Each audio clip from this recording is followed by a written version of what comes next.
Well, April is Stress Awareness Month, and we have dedicated every Tuesday at this time to take a look at how you can reduce the stress in your life. Very top of mind right now. Now, stress reduction coach, Victoria Smith, joins us. Good morning to you. Morning, Joelle. How are you doing? I'm very well, thanks. Okay, good. It's so nice to check in with you. Now, today we are talking about decision fatigue, Victoria. So let's start off with a definition. What exactly is decision fatigue? So decision fatigue is the deteriorating quality of decision making after a prolonged period of decision making.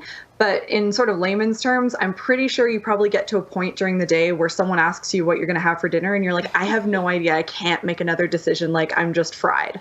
And that's something that happens to me, and it seems almost daily, Victoria. So what are some of the triggers for this?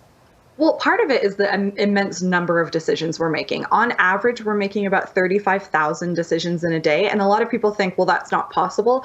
But if you remember what it was like to learn to drive, or if you've taught anyone to drive, like the number of decisions we have to make in a car to stay safe is huge. And we make almost 250 food-related decisions in a day. So there's a lot going on there. Yeah, I get stressed out even opening the fridge with all the decisions to make. All right, let's talk about how we can tackle this. So there are ways to minimize decision fatigue, right? Yeah, absolutely. So I often talk to people about how to do this at work and at home. And I know for many people that's one and the same right now.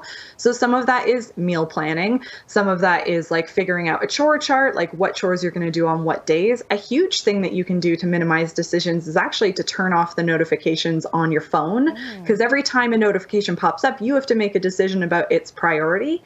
And same with your emails for work or personal. Setting specific times that you're going to check your emails in a day means that you're having to make fewer decisions about which fires to put out.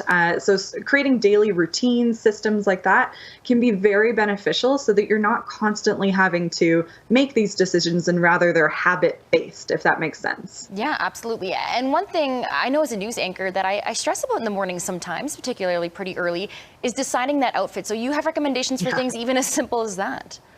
Yeah, I mean, I'm not suggesting you go all Steve Jobs and wear the exact same thing every day. Like that would be a bit intense. But if you have like a circulation of or 5 or 10 outfits and you just choose that specific day based on the weather, then that can just take one of those decisions off the plate in the morning. I do this with my kids all the time so that I don't have to decide every day.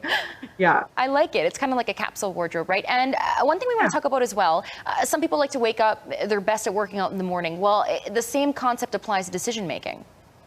Yeah, absolutely. Knowing yourself and like when you make better decisions is really critical. So like I need a good cup of coffee before I should be making any important decisions. Some people are night owls and that's when they're really creative and can get that juice flowing kind of thing. So know yourself and save your energy and those decisions for that period of time. And if you need to schedule things in so that those times are sacred and blocked, make sure that you do so because we get more stressed by the things that pop up on our calendar as opposed to what we know is coming. So if you don't ever look at your calendar, everything pops up, right? Yeah, I live by the calendar, to be perfectly honest. What about things like take time for a coffee?